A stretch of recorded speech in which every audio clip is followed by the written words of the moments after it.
বাংলাদেশ তিন দিক থেকে ভারত দ্বারা বেষ্টিত, এই চিন্তা করে যেসব দাদাবাবু ভারতীয় মিডিয়ায় তিরিং বিরিং করছেন, তারা কি লক্ষ্য করেছেন তাদের প্রিয় ত্রিপুরা যারা এখন বাংলাদেশ সীমান্তে খুব বেশি উৎপাত করছে, সেই ত্রিপুরা কিন্তু বাংলাদেশের পেটের মধ্যে রয়েছে। আমরা যদি মানচিত্র থেকে কথা বলি, এখানে উত্তর, পশ্চিম এবং পূর্ব তিন দিক থেকে পুরো ত্রিপুরা বাংলাদেশের পেটের মধ্যে রয়েছে। এবং এখানে ত্রিপুরার সাথে আসাম এবং মিজোরামের সীমান্তের সাথে আমরা যদি বাংলাদেশ সীমান্তকে তুলনা করি, তাহলেই এখানে বিষয়টা কিন্তু পুরোপুরি পরিষ্কার হয়ে যায়। মিজোরামের সাথে ত্রিপুরার সীমান্ত হচ্ছে 100 কিলোমিটার, আসামের সাথে ত্রিপুরার সীমান্ত মাত্র 50 কিলোমিটার। তার পরিবর্তে বাংলাদেশের সাথে ত্রিপুরার যে সুবিশাল সীমান্ত, সেই সীমান্তের পরিমাণ হচ্ছে 856 কিলোমিটার। অর্থাৎ যেসব দাদাবাবু ত্রিপুরা থেকে বাংলাদেশে ঢোকার জন্য খুব বেশি লাফালাফি করছেন, তারা সম্ভবত ভুলে গিয়েছেন যে তাদের সীমানা আসলে ভারতের সাথে নয়, বরং তাদের ত্রিপুরা মূলত বাংলাদেশের সাথে রয়েছে। এবং ত্রিপুরার যে রাজধানী আগরতলার যে জায়গা, সেটি যদি আমরা দেখি, একেবারে বাংলাদেশ সীমান্তের সাথে লাগোয়া, মাত্র 2 কিলোমিটারের ভিতরেই কিন্তু আগরতলা রয়েছে। এবং এখান থেকে আমরা যদি পরের দৃশ্যটি দেখি, যে আগরতলার ঠিক ওপাশে বাংলাদেশের এমন একটি জেলা অবস্থিত, যে জেলার নাম শুনলে বাংলাদেশের বাকি 63 জেলার মানুষ কাঁপতে থাকে। এবং সেই ব্রাহ্মণবাড়িয়া পড়েছে ঠিক ত্রিপুরার রাজধানী আগরতলা থেকে মাত্র কয়েক কিলোমিটার দূরে। কাজেই ত্রিপুরা থেকে যেসব দাদাবাবু আগরতলা পার হয়ে বাংলাদেশে ঢোকার জন্য উৎপাত করছেন, তারা যদি বাংলাদেশে ঢোকেন, তাহলে তারা যে দৃশ্যটি দেখতে পাবেন, সেটাই এখন আমরা এখানে দেখানোর চেষ্টা করছি। লাঠি, সোটা, দেশীয় অস্ত্র, ঢাল, তলোয়ার, অর্থাৎ যা কিছু আছে সবকিছু নিয়ে ব্রাহ্মণবাড়িয়ার মানুষ ইতিমধ্যে রাজপথে নেমে এসেছে। যেই জেলার মানুষ পান থেকে চুন খসলেই ভাতৃঘাতী লড়াইয়ে অবতীর্ণ হয়, যারা সামান্য মশা মাছিকে কেন্দ্র করে মারমুখী আক্রমণে অবতীর্ণ হয়, তাদের সামনে যদি সীমান্তের ওপার থেকে কোনো দাদাবাবু এসে ধরা পড়ে, তার পরিণতি কি হবে সেটা বলাই বাহুল্য। আমরা বেশ কিছুদিন ধরে ত্রিপুরা সীমান্ত থেকে বাংলাদেশে ঢোকার জন্য কিছু ভারতীয় দাদাবাবুদের উৎপাত দেখতে পাচ্ছি।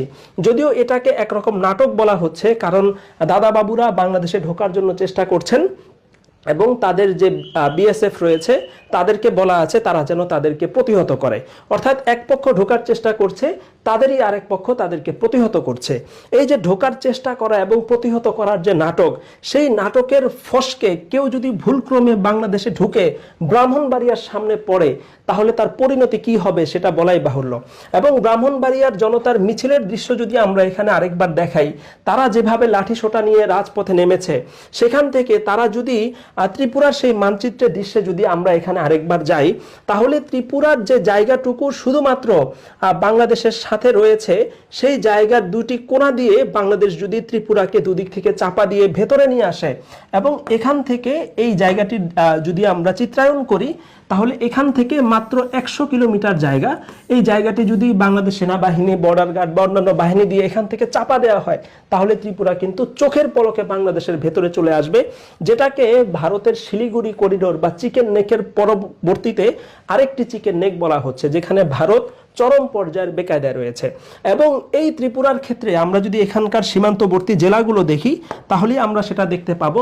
এখানে শুরুতেই রয়েছে মৌলভীবাজার, এবং এরপরে এখানে তো ব্রাহ্মণবাড়িয়া রয়েছে, এরপর এখানে রয়েছে কুমিল্লা, এখানে আছে ফেনী, এখানে আছে খাগড়াছড়ি, এবং এখানে আছে রাঙ্গামাটি।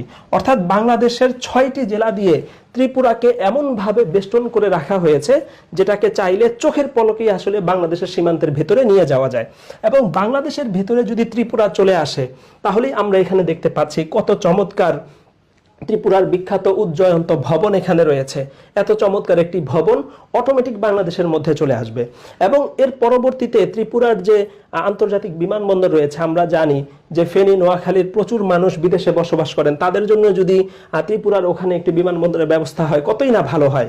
সেই বিমানবন্দরের ব্যবস্থা হবে, এবং এটি হচ্ছে ডম্বুর লেক। আপনারা নিশ্চয়ই ডম্বুর বাঁধের কথা কিছুদিন আগে শুনেছেন, যখন ফেনী, নোয়াখালীতে ভয়াবহ বন্যা হয়েছে, সেই বন্যা কিন্তু এই ডম্বুর বাঁধের ছেড়ে দেওয়া পানি থেকেই হয়েছে। কাজেই ত্রিপুরাকে দখল করে নিতে পারলে বাংলাদেশ ডম্বুর বাঁধকেও দখলে নিতে পারবে, এবং চমৎকার পর্যটনের এখানে ব্যবস্থা হবে।